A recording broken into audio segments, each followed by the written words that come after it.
Ahora vamos a revisar las agendas y las actividades de quienes aspiran a gobernar el país.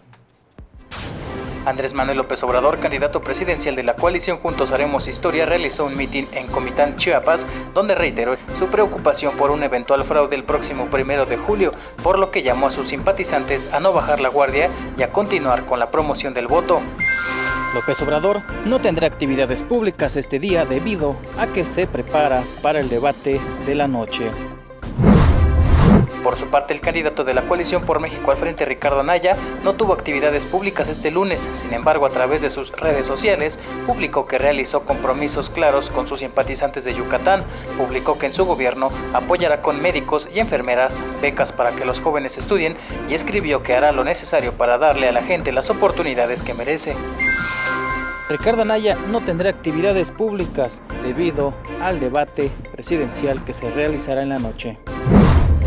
En tanto, el candidato presidencial de la coalición Todos por México, José Antonio Meade, tampoco tuvo actividades públicas este lunes debido a que se prepara para el debate de mañana. Sin embargo, a través de su cuenta de Twitter destacó que mientras otros presumen a cuentagotas apoyos empresariales, él les agradece a los miles de micro, pequeños, medianos y grandes empresarios su apoyo.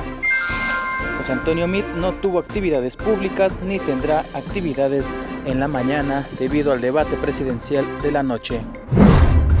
Mientras que Jaime Rodríguez Calderón, candidato independiente a la presidencia de la República, no tuvo actividades públicas este lunes. Sin embargo, en el Aeropuerto Internacional de Mérida, en Yucatán, manifestó confianza en que logrará una buena participación en el tercer y último debate entre candidatos presidenciales.